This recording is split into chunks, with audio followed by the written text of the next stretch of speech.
11 জন, কোন তাফসীরে এসেছে কেবলমাত্র 11 জন, তোমাকে নিয়ে 12 জন 15 জন।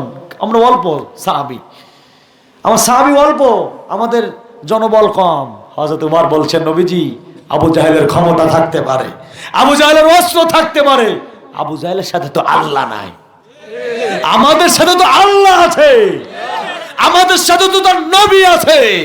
নবীজি আপনি আমাকে একটা অনুমতি দেন। কিসের অনুমতি? কিসের অনুমতি? কয় নবীজি এই 11 জন সাহাবীকে নিয়ে আমি মক্কার মরুপ্রান্তে আবু জাহেলের বিরুদ্ধে একটা মিছিল দিতে চাই।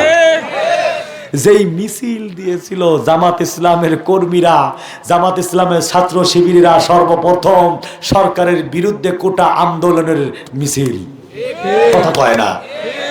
সরকার বাহাদুর বোঝে নাই, হাসিনা ভেবেছে কোটা আন্দোলন করবে, কি করবে, আমার কিছুই করতে পারবে না। অনেক বেশকিয়ে ছিল, অনেক সেদরাই ছিল, কাউয়া কাদেরও অনেক সেদরাই ছিল। কথা কয় না?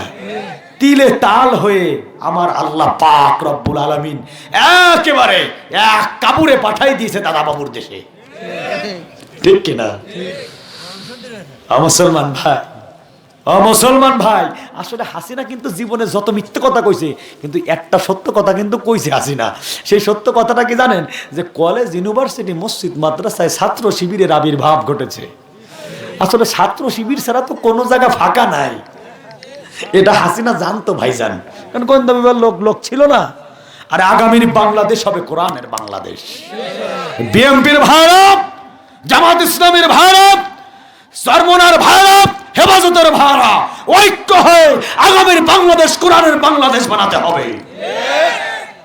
আমরা আইয়ুব আলীর শাসন দেখেছি, আমরা খালেদার, আমরা জিয়ার শাসন দেখেছি, আমরা ইরশাদ চাচার শাসন দেখেছি, সবার শাসন দেখেছি, আমরা কোরআনের শাসন দেখতে পারি নাই। আমাদের ইচ্ছা আমরা সবাই এক হয়ে, বিএনপির ভাইরা, চরমনার ভাইরা, জামাত ইসলামের ভাইরা, যাকে যে এলাকায় বিএনপির নেতাকে যে এলাকায় মন্ত্রী বানালে ভালো হবে, বিএনপির নেতাকে মন্ত্রী বানাতে হবে।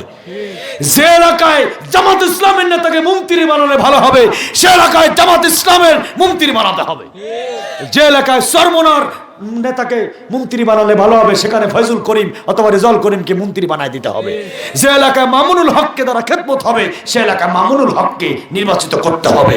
এইভাবে করে সমন্বয়ক সহ বিএনপি, আমার ভাড়া, জামাতের ভাড়া, সবাই ঐক্য হয়ে কাদা সরাসরি না করে যদি আগামীর বাংলাদেশ কোরআনের বাংলাদেশ করার লক্ষ্যে যদি এগিয়ে যায়, তাহলে সফলতা আসবে।